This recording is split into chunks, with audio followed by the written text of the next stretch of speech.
Setelah menempuh perjalanan beberapa waktu akhirnya rombongan keluarga Lin telah tiba di ibu kota kerajaan. Selain mereka, semua kekuatan teratas dinasti Agung Yan juga sudah tiba. Di antaranya adalah keluarga Wang, keluarga Qin, dan masih banyak lagi. Lin Dong melihat beberapa wajah yang tidak asing lagi baginya. Kepala keluarga Lin Fan mengingatkan Lin Dong agar berhati-hati pada kakak dari Wang Yan yang bernama Wang Zong. Seorang jenius dari keluarga utama Wang, masalah Lin Dong dengan Wang Yan sebelumnya pasti akan dijadikan alasan untuk mencari masalah. Lin Dong pun paham dan akan berhati-hati. Dua orang bernama Men San dan Du Yun nampak kesal pada keluarga Wang. Padahal mereka telah membungkukkan badan namun seperti tak dihargai. Du Yun berasal dari sekte Tianluo, sedangkan Men San berasal dari sekte Raja Barbarian. Meski bukan berasal dari 4 keluarga besar tetap tidak boleh meremehkannya. Begitulah jelas Lin Fan pada Lin Dong, kabar tentang Lin Dong yang berhasil mengalahkan Lin Langtian rupanya sudah viral. Yang mana itu membuat Lin Langtian kesal. Tak lama kemudian, Yang Mulia mempersilahkan semua yang ikut dalam seleksi untuk masuk. Terjadi adu argumen antara Lin Fan dan Wang Lei. Hal itu bermula saat Wang Lei menganggap bahwa keluarga Lin telah kehabisan talenta yang bahkan memilih perwakilan dari keluarga cabang. Wang Lei terkesan meremehkan. Ia juga mengingatkan bahwa seleksi terakhir kali keluarga Lin dikalahkan oleh keluarga Wang. Mendengar ocehan tersebut Lin Fan menanggapinya dengan santai dan mengingatkan Wang Lei agar tidak terlalu percaya diri. Lin Langtian yang dilirik oleh Wang Zong pun menyapanya. Ia juga memberikan alasan atas dirinya yang tidak bisa mengalahkan Lin Dong sebelumnya. Siapa sangka kabar tersebut juga telah sampai di telinga Wang Zong. Wang Yan yang tak tahu diri kembali memprovokasi Lin Dong, tapi kakaknya lah yang maju.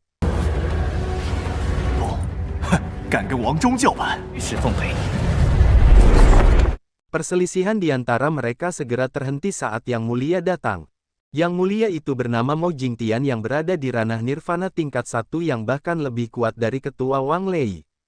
Di samping Yang Mulia adalah pangeran ketiga bernama Mo Ling, yang sepertinya dia akan mewakili keluarga kerajaan. Xiao Diao merasa kemampuan Mo Ling lebih hebat dari Wang Zong, jadi Lin Dong harus hati-hati.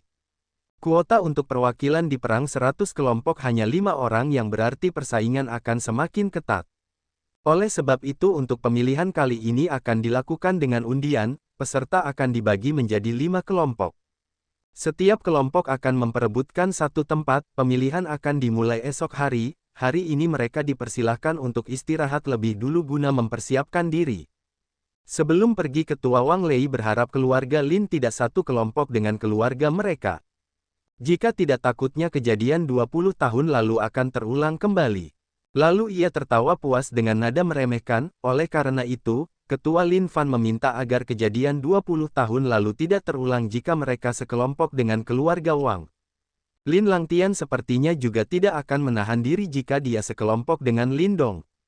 Sedari tadi, Mo Ling telah melihat siapa saja kontestan yang akan ikut serta. Baginya hanya Wang Zong dan Lin Langtian saja yang cukup sulit dihadapi. Meski demikian, jika menghadapi mereka juga bukan masalah besar. Lantas Yang Mulia bertanya pendapat Mo Ling tentang Lin Dong yang baru-baru ini viral. Menurutnya dia hanya seseorang yang tidak dikenal, tidak perlu dikhawatirkan. Namun Yang Mulia menyarankan agar Mo Ling tidak meremehkannya. Meski orang ini dari keluarga cabang tapi bisa menjadi yang teratas, pasti kemampuannya luar biasa.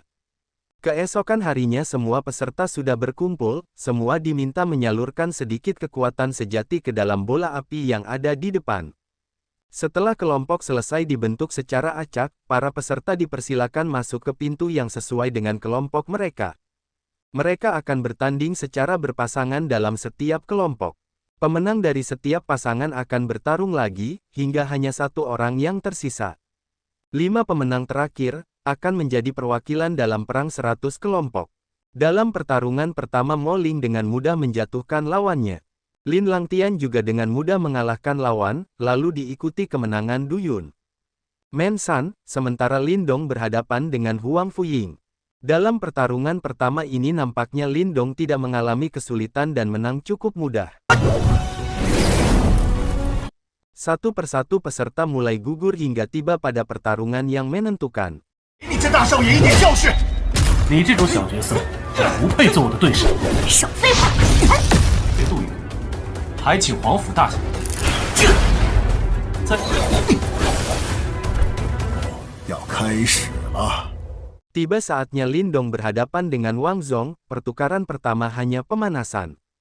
Lindong meminta Wang Zhong mengeluarkan kekuatan yang sebenarnya, karena jika hanya serangan seperti ini hanya akan mempermalukan reputasi keluarga Wang. Lantas tombak iblis darah Asura dikeluarkan Wang Zhong. Tombak tersebut mengandung kekuatan iblis darah, siapapun yang bersentuhan pasti akan diserap kekuatannya. Lindong juga mengeluarkan tombak miliknya, setelah beberapa pertukaran, Lindong dapat dijatuhkan.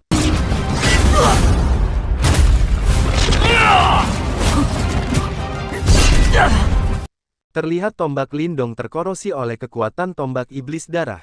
Meski demikian itu bukanlah masalah bagi Lindong, pertarungan kembali berlanjut, Lindong kini menggunakan puncak penjara berat untuk menahan serangan kuat Wang Zhong.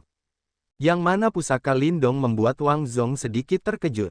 Selanjutnya giliran Lindong yang menyerang, serangan tersebut disambut oleh Wang Zhong. Yang mana tubrukan kedua kekuatan bahkan membuat kekuatan sejati di dalam arena sepenuhnya hancur. Di sini Wang Lei cukup percaya diri bahwa Wang Zhong akan menjadi pemenangnya. Bagaimana tidak, bahkan jika menggunakan kekuatan penuh tombak iblis darah mungkin Lin Langtian saja bukan lawannya. Apalagi hanya Lindong, beberapa saat kemudian, Lin Langtian keluar dari salah satu pintu yang berarti dialah pemenangnya. Lalu disusul oleh Mo Ling, Du Yun dan Men San keluar di saat yang hampir bersamaan. Tersisa satu kuota tersisa, pemenang dari pertarungan Lindong dan Wang Zhong lah yang akan mendapat kuota terakhir. Di dalam pertarungan masih berlanjut, namun nampak Wang Zhong dalam posisi yang kurang baik. Ia ditekan oleh kekuatan gravitasi milik Lindong, hal itu memaksa Wang Zhong mengeluarkan kekuatan terkuatnya. Melihat itu Lindong segera mengeluarkan kekuatan kurungan jari surgawi dan boom semua orang dibuat kaget. Muncullah sosok Wang Zhong yang membuat ketua Wang Lei tertawa karena ia mengira Wang Zhong lah pemenangnya. Sayangnya ketua Wang Lei terlalu cepat menyombongkan diri. Alhasil malah kena perang, ya karena Lindong lah pemenangnya, Yang Mulia pun mengucapkan selamat kepada keluarga Lin yang memiliki dua wakil, Du Yun, Men San dan Mo Ling, ketiganya menghampiri Lindong sebagai sesama pemenang, dengan begini mereka juga akan saling mengenal, acara hari ini telah selesai, esok hari mereka akan memasuki kolam roh suci untuk pelatihan, ini adalah bantuan terakhir yang dapat diberikan oleh dinasti Agung Yan kepada para peserta terpilih. 就让你们进，你们都辛苦了。 Satu hari telah berlalu, tiba saatnya memasuki kolam roh suci. Yang Mulia berharap semua memanfaatkan energi yang ada di sana sebaik mungkin. Tapi dilarang keras menyelam ke dasar kolam, portal menuju kolam harus dibuka dengan kekuatan 5 orang. Begitu terbuka, semua bergegas masuk ke dalamnya, benar saja energi di dalam sangatlah melimpah. Segera semua duduk bersila menyerap energi di sekitar. Siapa sangka darah kera naga dalam tubuh Lindong diperkuat oleh energi kolam ini. Hal itu dijelaskan oleh Xiao Diao, ada tulang binatang ilahi kuno yang kekuatannya melebihi tingkat nirvana di dasar kolam. Energi dalam kolam ini berasal darinya, itu juga menjadi alasan Yang Mulia melarang mereka menyelam ke dasar kolam. Meski demikian mungkin saja masih ada sisa esensi darah dari tulang binatang ilahi itu. Jika bisa mendapatkannya akan sangat membantu kultivasi. Lindong pun tertarik akan hal tersebut dan berniat turun mengambilnya. Sepertinya Lin Langtian juga tertarik akan itu, yang mana Xiao Diao menduga bahwa energi yang ada dalam tubuh Lin Langtianlah yang menyadari rahasia di dasar kolam.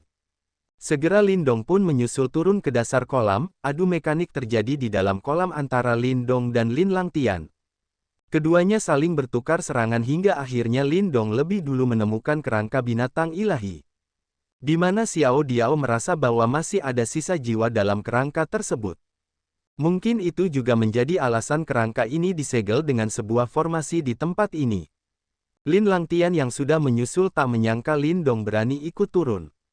Kali ini Lindong membalas hinaan Lin Langtian dengan berkata jika tanpa bantuan sesuatu dalam tubuhmu kau sudah lama kalah di tanganku. Karena keberadaannya telah diketahui sosok itu pun menampakkan diri. Ia bernama Musi, Musi juga menyadari adanya Xiao Diao di tubuh Lindong dan memintanya untuk muncul. Setelahnya, Musi meminta Lin Langtian mengambil darah esensi binatang ilahi. Sedangkan dia akan menelan roh binatang di depannya. Pertarungan pun terjadi antara Musi dan Xiao Diao. Sementara Lindong dan Lin Langtian kembali adu mekanik demi memperebutkan esensi darah dari binatang ilahi. Pertarungan mereka membuat seluruh area kolam bergetar bahkan terasa hingga atas kolam. Musi dan Xiao Diao nampak memiliki kekuatan yang setara. Keduanya sama-sama kuat, belum dapat dilihat siapakah yang akan menang. Musi pun penasaran sebenarnya yang dihadapi itu roh binatang yang berasal dari mana. Lantas Xiao Diao menunjukkan wujud manusianya, dalam sekejap Musi langsung tahu siapa yang dia hadapi. Ia sadar bahwa jika di tempat lain dia tidak akan mampu melawan. Namun di tempat yang penuh dengan energi ini ia yakin Xiao Diao akan tetap menjadi santapaan baginya. Dengan mengendalikan energi di tempat ini, Musi mengurung Xiao Diao. Balik lagi di pertarungan Lindong yang masih terus berlanjut. Tubrukan kedua kekuatan mereka berdua tanpa sengaja mengaktifkan sebuah formasi. Nampak Xiao Diao dapat menghancurkan kekuatan yang mengurungnya. Tahu akan terjadi hal buruk, Xiao Diao segera menghampiri Lindong. Ia menyarankan agar tidak melanjutkan pertarungan. Lindong pun mengerti, namun saat membujuk Lin Langtian untuk tidak saling menyerang, Lin Langtian malah merusak segel formasi yang mana itu membuat Lindong jengkel. Ia pun terjatuh bersama dengan kerangka binatang ilahi. Sisa sia jiwa yang ada dalam kerangka mencoba melarikan diri. Musi yakin Lindong pasti tidak akan selamat dan segera mengajak Lin Langtian pergi dari tempat ini. Sisa-sisa jiwa yang ada bahkan sebagian keluar dari kolam dan menyerang Moling. Mensan dan Duyun. Moling mengajak agar tidak membiarkan sisa jiwa tersebut keluar dari tempat ini. Kejadian ini dapat dirasakan dari luar. Kepala keluarga Lin Fan sangat khawatir dan menyarankan untuk segera menyelamatkan mereka. Tapi Yang Mulia memintanya untuk tenang dan mencoba mempertahankan penghalang yang ada di luar. Setidaknya penghalang ini dapat menahan sisa jiwa binatang ilahi kuno dan meminimalisir kerugian. Lindong pun pingsan karena terjatuh tadi. Saat terbangun ia terkejut ada magma di tempat ini. Yang mengejutkan lagi ialah sisa jiwa di kerangka sudah sepenuhnya bangkit. Ia mengamuk sejadi-jadinya, serangan Lindong tak mampu menggoresnya walau sedikit.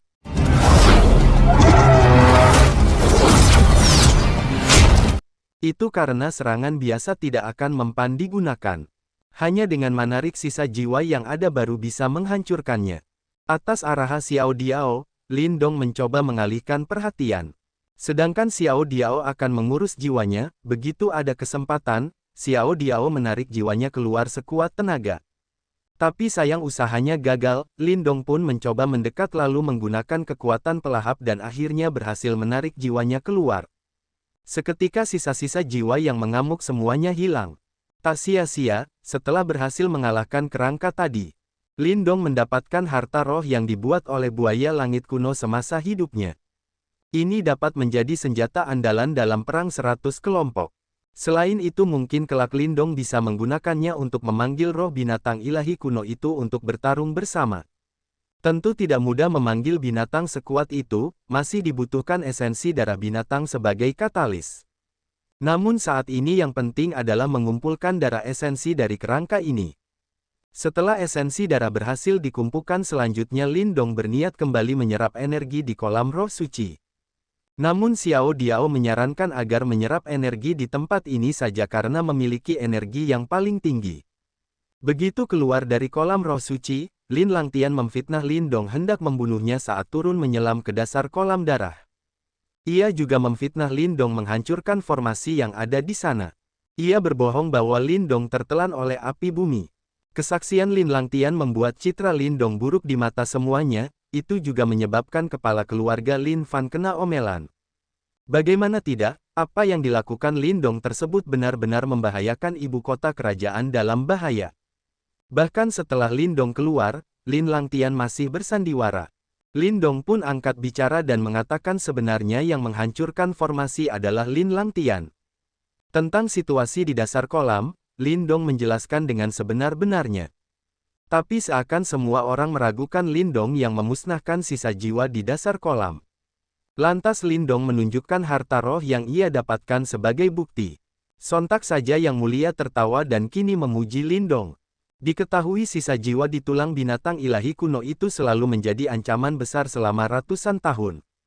Saat dinasti Agung Yan baru saja berdiri, seekor buaya langit kuno menyebabkan kehancuran di mana-mana.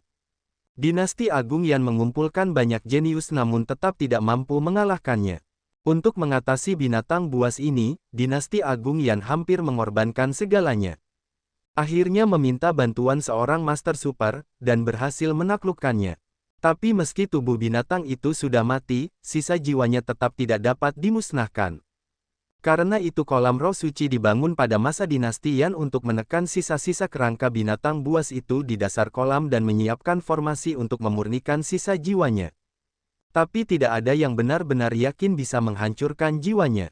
Ia telah membuat duri besar bagi dinasti, tak disangka kini masalah itu malah diselesaikan oleh Lindong. Yang Mulia pun tanpa sungkan menangkupkan tangannya berterima kasih. Yang Mulia juga meminta Lindong menyimpan tombak tulang yang dia dapatkan karena itu memang milik Lindong yang didapatkan dengan jerih payah.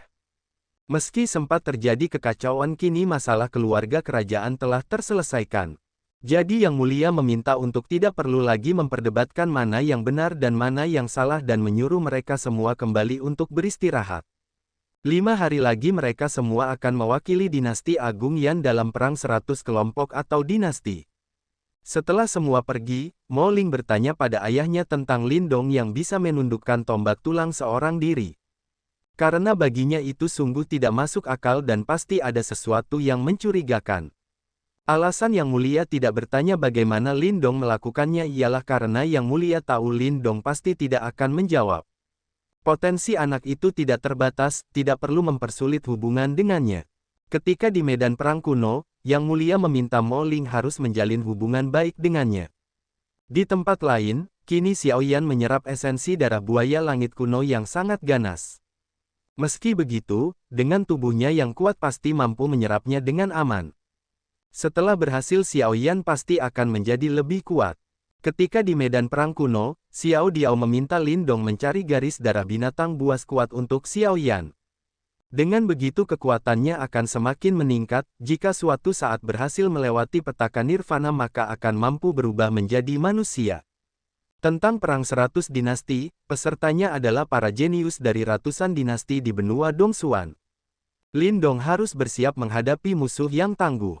Tentu saja juga harus mewaspadai Lin Langtian. Xiao Diao yakin dia akan mencari kesempatan untuk balas dendam karena kekalahannya hari ini. Lindong berharap di medan perang kuno akan bertemu dengannya. Siapakah dia? Berpindah di tempat lain, nampak sosok cantik tak lain adalah Ling Qingzu yang menghadap gurunya. Tak disangka dia sudah berada di ranah nirvana tingkat 9. Gurunya memberi perintah agar Qingzu pergi ke medan perang kuno untuk memeriksa adanya pergerakan yang tidak biasa.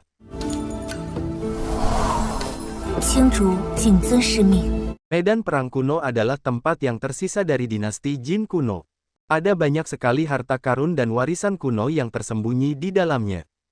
Kemudian sekte-sekte super bergabung dan menjadikannya perang 100 dinasti. Di seluruh wilayah Dongsuan, jumlah dinasti yang berpartisipasi dalam perang 100 dinasti tak terhitung banyaknya. Meskipun dinasti Agung Yan bukanlah yang paling kuat, Yang Mulia percaya dengan kekuatan mereka, selama bekerja sama dengan tulus pasti bisa menemukan peluang di medan perang kuno yang dipenuhi para master kuat. Sudah 5 hari sejak memasuki kolam roh suci, tiba saatnya mereka menuju medan perang kuno. Kepala keluarga Lin berharap Lindong dan Lin Langtian bisa melepaskan dendam pribadi dan membawa kejayaan bagi klan Lin. Hasil dari perang 100 dinasti akan menentukan kebangkitan dan kejatuhan dinasti Agung Yan. Sebagai pangeran dari dinasti Agung Yan, Mo Ling harus memimpin mereka dan berusaha mendapatkan kesempatan untuk bergabung dengan sekte super. Tak lupa Yang Mulia kembali mengingatkan agar Mo Ling menjalin hubung baik dengan Lindong. Sebelum semua pergi, Yang Mulia mengingatkan agar mereka berhati-hati pada binatang buas dan kekuatan dari dinasti lain. Secepat kilat kelompok dinasti Agung Yan telah berada di medan perang kuno. Lindong penasaran pada suatu tempat yang jauh, kata Mo Ling tempat itu bukanlah tempat yang bisa mereka kunjungi saat ini. Ia pun lanjut menjelaskan, mereka akan tinggal di medan perang kuno selama 1 tahun, selama waktu itu hanya para kekuatan yang telah mencapai ranah nirvana yang memiliki kelayakan untuk pergi ke sana dan memperebutkan kesempatan untuk bergabung dengan sekte super. Tak berselang lama ada binatang buas yang menghampiri mereka bahkan dalam jumlah yang cukup banyak. Tanpa babi bu segera mereka menghabisi para monster yang datang satu persatu.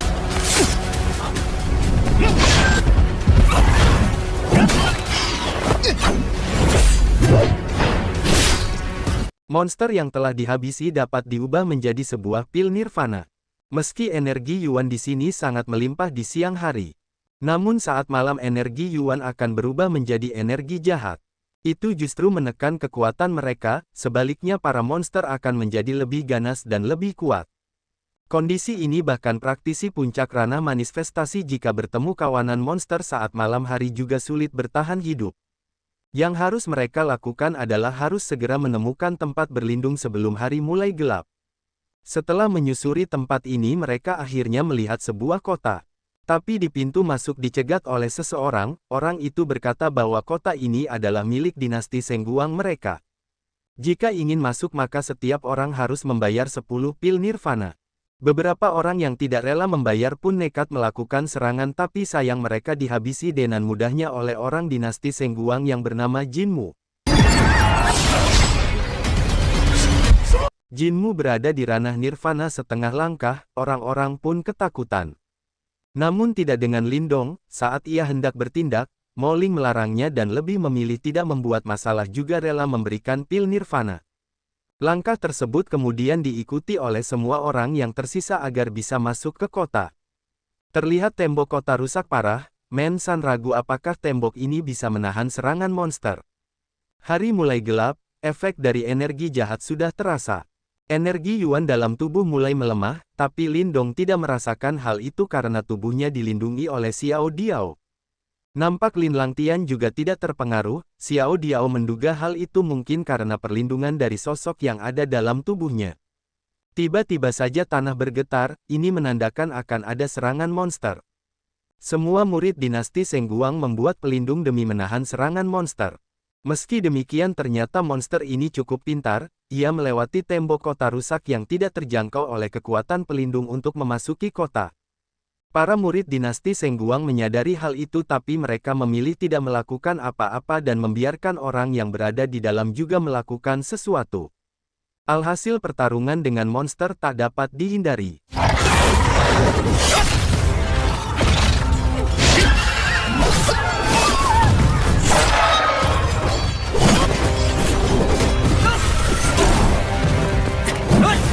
Terlihat wanita cantik bernama Mu Hongling yang diselamatkan oleh Lindong. Para murid dinasti Sengguang sudah hampir tidak bisa bertahan.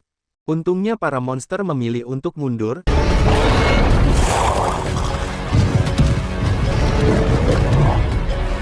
Dengan mundurnya para monster pelindung pun dilepaskan. Lindong pun berkenalan dengan Mu Hongling, setelahnya semua orang mengambil pil nirvana dari monster yang telah dikalahkan. Namun tiba-tiba para murid dinasti Sengguang mengepung dari segala arah. Mereka meminta semua orang agar menyerahkan setengah pil nirvana yang mereka dapatkan. Tentu permintaan itu tidak bisa diterima, kali ini Lindong maju dan menentang hal tersebut. Yang mana itu membuat Jinmu mengarahkan serangan secara tiba-tiba. Untungnya Lindong sigap dan berhasil menahan serangan tersebut. Ketika hendak kembali melancarkan serangan, gelombang serangan monster kembali terdengar. Lantas semua naik ke tembok kota, jika berhasil mengusir monster, Jinmu tidak akan mengambil pil nirvana yang mereka dapatkan. Tembok kota yang awalnya memiliki 3 lapis tembok. Jika bisa menempatkan orang di 2 lapis pertama, maka bisa melemahkan serangan monster. Namun dinasti Sengguang kekurangan tenaga, hanya bisa bertahan di 1 lapis tembok. Lindong dan lainnya bersedia menjaga 2 tembok lainnya tapi murid dari dinasti Sengguang juga harus ada yang ikut mereka. Jinmu tidak keberatan dan memilih Xia Huang agar membawa beberapa murid untuk menemani. Lindong dan kawan-kawan akan bertanggung jawab atas tembok pertama. Tembok kedua diserahkan pada orang yang tersisa, nampak Mu Hongling ikut dengan kelompok Lindong. Sebelum pergi, Jinmu membisikkan sesuatu pada Xia Huang. Begitu sampai di tembok pertama, kelompok Lindong menyerang para monster dari atas tembok. 斩！金牌制服者。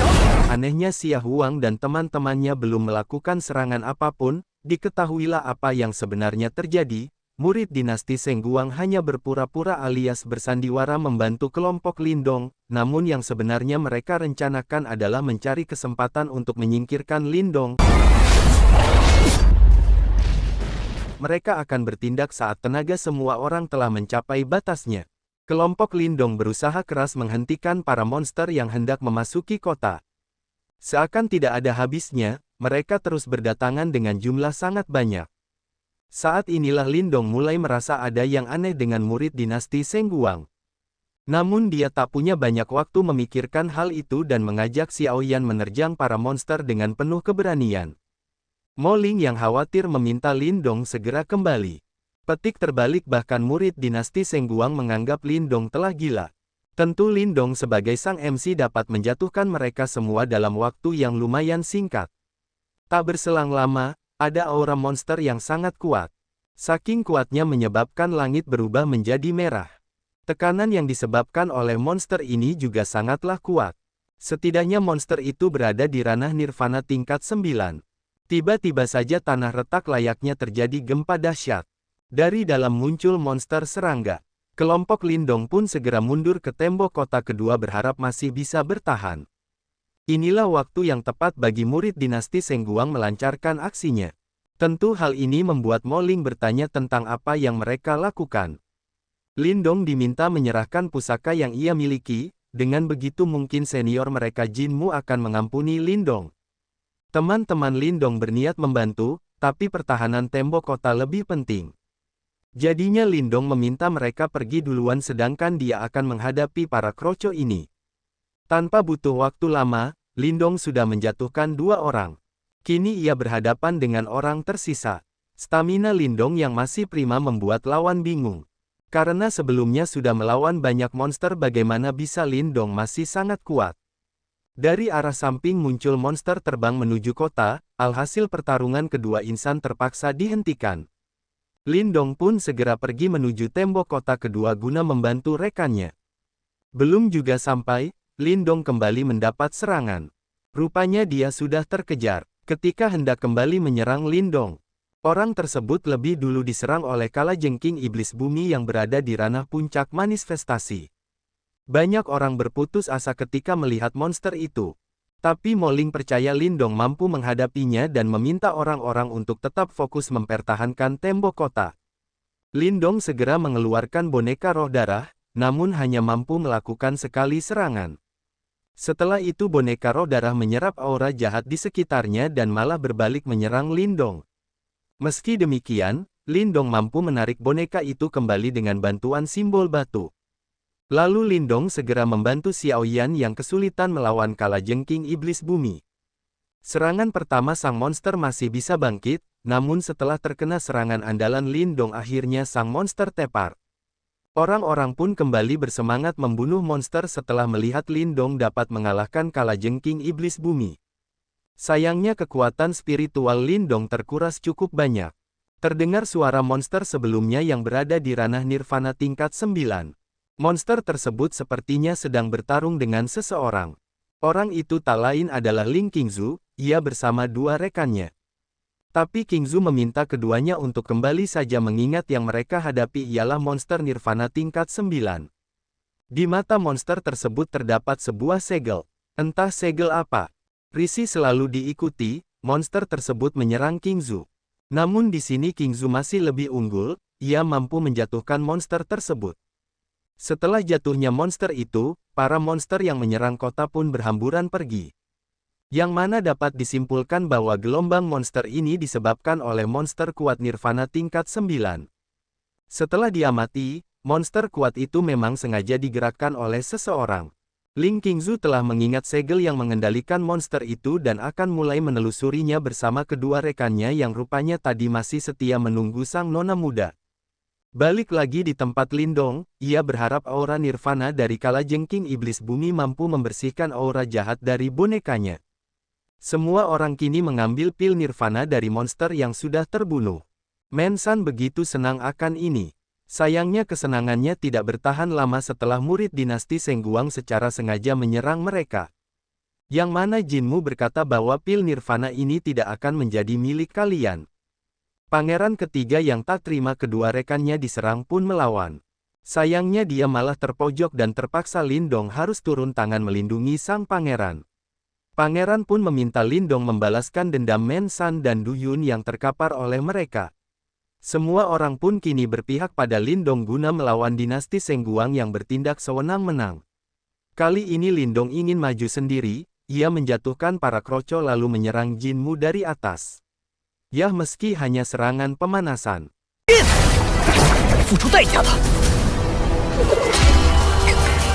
Setelah dipukul mundur Lindong menggunakan transformasi kera iblis guna melancarkan serangan berikutnya.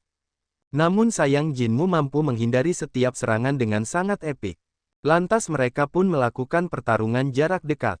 Siapa yang menyangka Lindong mampu mengimbangi Jinmu yang berada di ranah nirvana setengah langkah. Lindong beberapa kali dijatuhkan namun dia masih terlihat baik-baik saja. Ini juga membuat Jinmu tak mengira Lindong bisa bertahan dari semua serangan yang ia lancarkan. Lantas Jinmu berniat mengakhiri pertarungan ini segera dengan teknik manifestasi tingkat menengah.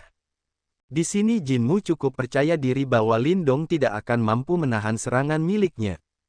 Namun kenyataan tak seperti angan-angan. Yang mana Lindong tidak hanya mampu menahan serangan tersebut bahkan membuat Jinmu terluka.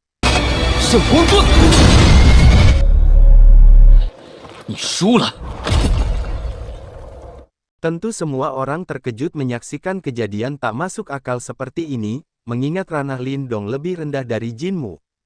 Xiaoyan menghampiri Lindong, saat Lindong hendak pergi. Jinmu bangkit, ia menyatakan bahwa pertandingan ini belumlah selesai. Apapun yang terjadi dia pasti akan mengambil nyawa Lindong saat ini juga. Formasi cahaya suci pun dibentuk untuk mengurung Lindong. Lindong sempat mencoba menghindar namun sayang usahanya gagal. Lantas Lindong menyerang dinding penghalang, lagi-lagi tidak berhasil. Rekan Lindong tak tinggal diam dan berusaha membantu kecuali Lin Langtian. Pertarungan pun terjadi antara kedua belah pihak. Sementara Jinmu mulai menyerang dengan formasinya. Lindong sekuat tenaga menahan serangan tersebut hingga satu lututnya jatuh ke tanah. Bukan Lindong namanya jika kalah di sini. Tak berapa lama ia mampu memusatkan kekuatan dan menghancurkan formasi. Lalu dia terbang ke atas guna melancarkan serangan jari surgawi yang sangat kuat.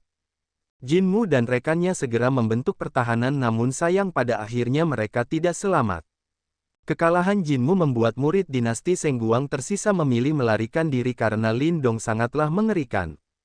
Setelah menggunakan kurungan jari surgawi 5 jari, kekuatan Lindong melemah. Itu karena dengan kekuatannya saat ini memakai teknik jari kelima masihlah sangat berat. Xiaoyan kembali menghampiri Lindong. Tiba-tiba saja Lin Langtian mencoba menyerang Lindong tapi malah Xiaoyan yang menjadi korban. Mo Ling sebagai rekan yang baik tak mengerti dengan apa yang dilakukan oleh Lin Langtian dan maju menyerang. Di sini Lin Langtian menyarankan pangeran ketiga untuk tidak ikut campur karena ini adalah urusannya dengan Lindong. Lantas ia pun berniat mengakhiri hidup Lindong saat ini juga. Untung saja dengan kekuatan pelahap Lindong terselamatkan. Lin Langtian pun bingung dan meminta diselamatkan oleh roh yang ada dalam tubuhnya. Setelah Lin Langtian terlepas dari kekuatan pelahap, Mo Ling bergegas mendekat guna melindungi Lindong. Diikuti oleh Mu Honglin dan satu lainnya. Di sini Lin Langtian kesal tak bisa membunuh Lindong dan berkata saat lain kali bertemu aku pasti akan membunuhmu. Kemudian dia pergi sendiri meninggalkan rekan seperjuangan dari dinasti Agung Yan. Lindong pun khawatir pada Xiaoyan yang terkena serangan Lin Langtian. Ia pun berusaha menyalurkan kekuatan agar Xiaoyan lekas membaik. Pada malam harinya diperlihatkan sosok cantik Qingzu yang terbang melacak keberadaan monster lain. Di sana dia melihat monster tersebut telah terbunuh. Ia juga bertemu dengan Yuan Chang dari Sekte Yuan yang berada di ranah nirvana tingkat 9. Orang inilah yang membunuh monster ini. Dugaan Qingzu benar. Bukan hanya satu tempat yang diserang oleh monster setingkat nirvana. Sama seperti Qingzu, Yuan Chang juga diutus gurunya untuk menyelidiki keanehan yang ada di medan perang kuno. Qingzu menunjukkan segel yang digunakan untuk mengendalikan binatang tersebut. Jelas ada seseorang yang menyelinap dan mengatur semua di balik layar. Dari apa yang terjadi, Qingzu menyimpulkan ada pihak lawan yang menyusup ke dalam medan perang kuno dan jumlahnya mungkin tidaklah sedikit. Setelah menjelaskan semuanya, Qingzu pamit undur diri meninggalkan Yuan Chang sendiri. Yuan Chang yang memang menyukai dan berniat memiliki Qingzu tentu tak tinggal diam dan memutuskan mengikuti kemana Qingzu akan pergi. Kehadiran mereka dilihat oleh 3 sosok misterius. Salah satu dari mereka meminta rekannya memberitahu yang lain bahwa mangsa mereka sudah terjebak. Di sisi lain, Lin Dong berusaha mempelajari teknik manifestasi yang dia dapatkan dari Jin Mu dan akhirnya berhasil. Kekuatan teknik ini cukuplah dahsyat. Itu memanglah masuk akal, bagaimanapun ini juga merupakan teknik bela diri manifestasi. Jika Lin Dong berlatih lebih giat maka teknik itu akan menjadi lebih kuat. Hanya saja saat ini dirinya merasa belum cukup kuat untuk menggunakan kekuatan jari kelima dari kurungan jari surgawi. Takutnya jika bertemu dengan kultivator ranah nirvana akan sulit untuk menang. Untuk mengatasi itu, Xiao Diao memberikan sebuah teknik bernama tubuh emas nirvana.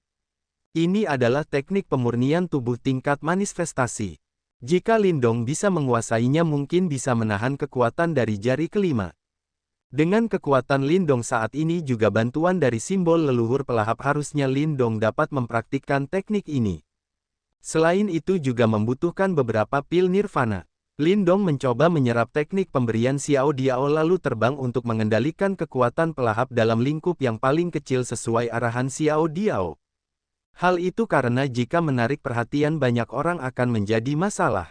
Selanjutnya menggunakan pil nirvana untuk menempa tubuh Lin Dong dibantu oleh simbol leluhur pelahap.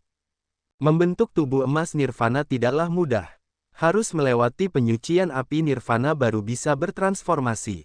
Beberapa hari telah berlalu, Xiao Diao kembali menggunakan pil nirvana. Tak lama setelahnya Lin Dong berhasil menguasai tubuh emas nirvana. Ia yakin dengan kekuatannya yang sekarang pasti mampu bersaing dengan seorang ahli nirvana. Meski demikian Lin Dong harus tetap berlatih, jika berhasil melatih teknik ini ke tingkat sempurna. Itu akan sangat membantu untuk mencapai tingkat nirvana. Lin Dong tak menyangka pelatihannya menghabiskan 10.000 pil nirvana miliknya. Sebenarnya ia sedikit kecewa pil nirvananya habis namun ia mencoba menerima. Mengingat dia telah menguasai teknik pemurnian tubuh tingkat manifestasi. Masalah pil nirvana ke depannya ia akan mencarinya lagi. Saat ini sudah saatnya kembali ke kota Yang. 我们走。